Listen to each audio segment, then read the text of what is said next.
She's the only opener to average 40 plus this season, but not just that, she's also the only opener to even have a 30 plus average along with a 140 plus strike rate. So what is it that Smriti Mandhana has been doing correctly this season to stand out on top amongst all of the openers? Now, last week we spoke about Lauren Bell from the RCB, and today we're going to talk about Smriti Mandhana, especially because of how successful RCB have been in this year's WPL. Now, over the years, Smriti Mandhana has got a lot of criticism in her style of play, especially in the T20 format and especially in the WPL, because she hasn't been as consistent as people would hope for her to be. Because in this season's WPL, she's the highest scorer for an opener across the tournament. In 8 matches, she scored 290 runs with an average of 48. Now, a lot of people might say across these 8 matches, she does have 2 not outs. And because of this, we have also taken a median score, which is 32, which is more than her opening partner, whose average doesn't even reach 30. And Smriti Mandhana does all of this with a strike rate of 141, and she already has 250s in her name. Now, before we talk about what Smriti Mandhana has done to improve her numbers, but an interesting correlation to her opening partner's success and failures,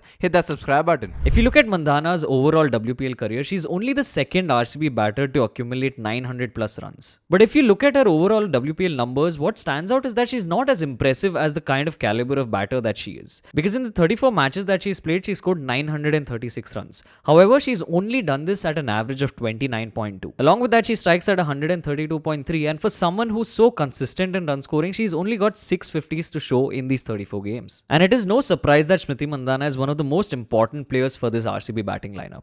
And I say this because if you look at her year-wise contribution, you will see that WPL of 2024 and now the WPL of 2026 are the 2 seasons where she's made the major number of contributions in terms of percentage for RCB's total runs. Where both in 2023 as well as 2025, Mandhana didn't have really good seasons, and that is reflective because she contributed less than 15% of runs to RCB's total runs for that season. In the seasons of 2024 and 2026, she's been able to contribute more than 20% of the runs. This is also reflective in their seasons itself because in 2023 as well as 2025, RCB went on to have a terrible time in the WPL. Whereas 2024, they were the champions, and 2026, they're already sitting in the WPL final. And this is where we get into the phase-wise numbers, and there are very, very interesting observations to be made. Before that, if you look at her overall numbers year-wise, you will realize something very obvious. Is the fact that this season has been the best so far. It's the only season where she's averaged 40 plus, and it's the only season where she's struck at more than 140. And this is also the season with the lowest dot ball percentage overall. She has a dot ball percentage of just 40%. But all that being said, if you look at her power play numbers in this year's WPL, ironically enough, it's the worst she's ever batted in the power play. Even though she has an average of 42, which basically means that she stays not out, she has a strike rate of just 115, and she continues to have a very high dot ball percentage of 52%, which basically means that every second delivery that she faces in the power play is a dot ball. In the overs between 7 and 15, however, things drastically change because she has an average of 70 and an insane strike rate of 164 and a dot ball percentage of 27%, which is the lowest it has ever been so far. And these numbers paint a very interesting picture because in 2025,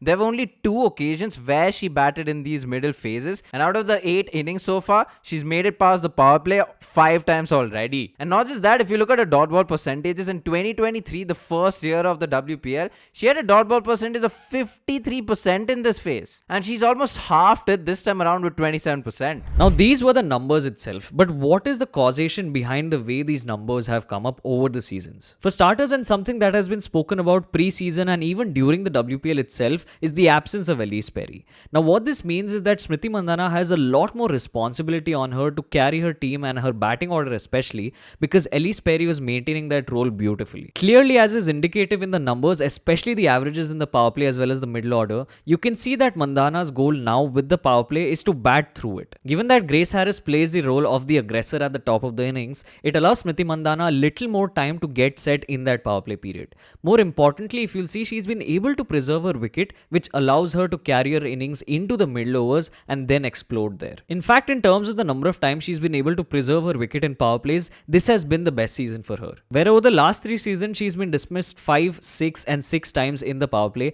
This time she's only got out thrice in the overs of 0 to 6. And so from there, when she has that foundation and comes into the middle overs, you see Smriti Mandhana not only being set but also capitalizing, because in terms of her strike rate, she's already up there, but her dot ball percentage is what really catches your eye. And the fact that it's the lowest means that she's also focused her game on ensuring that she's able to rotate strike regularly. Of course, Smriti Mandhana also has the ability to play the power game and to hit boundaries from time to time, but what's important is that she keeps the scoreboard ticking and is not accumulating a lot of dot balls, something that has been a criticism criticism for her over the last couple of years. And in a manner very similar to the 2024 season that was successful for the RCB, this time around as well, Mandhana has been able to play over 60 balls in that middle phase, which was not the case in 2023 as well as 2025. Another aspect of Mandhana's game that has drastically improved is her ability to play off spin. Now, of course, everyone is aware of the famous matchup between Ashley Gardner as well as Smriti Mandhana and how many times Ashley Gardner has been able to get her wicket. But even overall, Smriti Mandhana has had her fair share of issues against off spin, and this is something that is fairly popular.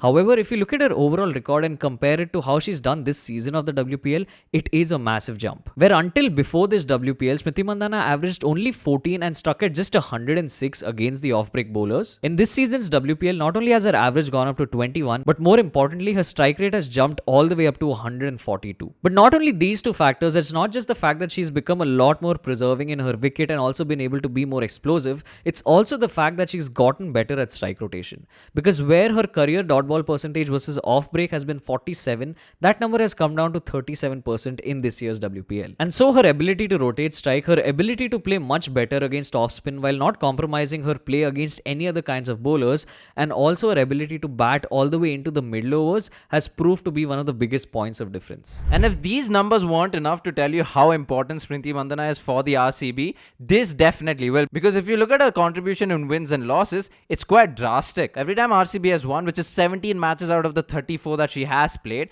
she has an average of 40, she strikes at 140, and 5 out of the 6 half centuries have come in victories. Funnily enough, she's lost almost half of the games that she has played in the WPL, where she averages just 19 with a strike rate of just 120. Now, this is something to think about. These stats do tell you how important Smriti Mandhana is for the RCB. Now, across 16 games, Smriti Mandhana, where RCB has lost, averages just 19, which is half the game that she has played for the RCB. And this is exactly why a lot of people think she hasn't stepped up to the mark in the WPL and she hasn't performed the way everyone knows her to be. Also, why when you look at her overall average, it doesn't even cross 30. And you continue to see this inconsistency reflected in how her innings-wise numbers are distributed. Because when she bats in the first innings of a match, her average is 21 and her strike rate is just 117, and she only has 250s to show across 16 innings. Whereas these numbers jump up massively in the second innings of a game where she's played 18 such innings and she has an average of 37 and a strike rate of 143. And in these games, she's also got 450s. And that is where we come to the interesting correlation that we've spoken about at the start of this video. And that is the relationship between Smriti Mandhana and her opening partners. We looked at each and every innings where her opening partners have scored less than or equal to 15 and more than 15 runs to understand if that has any kind of impact on Smriti. The idea was to see whether or not if Smriti Mandhana's opening partner has a good day with the bat, if that translates into her own performances. If you look at Smriti's season-wise averages, every time her partner has scored less than or equal to 15 runs,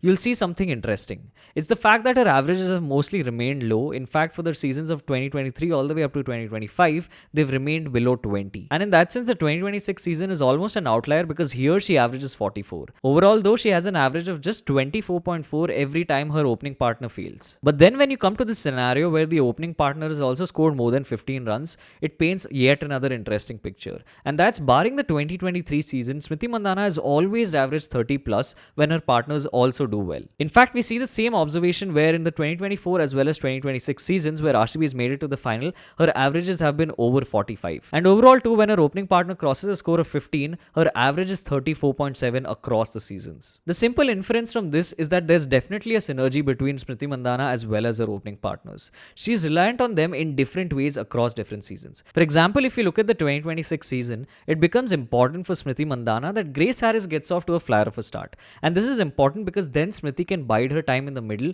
bat all the way through the power play into the middle overs and then take control over there. But perhaps what is most revealing is that in a situation where the opening partner scores less than 15, it means that there is a little more pressure on Smriti Mandhana to ensure that she saves a wicket. And what ends up happening is that at some level this pressure gets to her because her average is only 24, which means that RCB are going to be finding themselves in a situation in these cases where they might be around 35 or 40 for 2. Whereas when things are already going well, Smriti Mandhana is able to take that into her own innings and continue flourishing. Now, this has been our video on Smriti Mandhana and what she's changed to become a much better T20 batter, especially in the WPL. If you've enjoyed this video, like, share and subscribe, all that good stuff. Let us know what you think in the comments down below. Check out our website for daily WPL updates, and there is also an interesting game that you guys can play. Thank you so much for watching. Peace.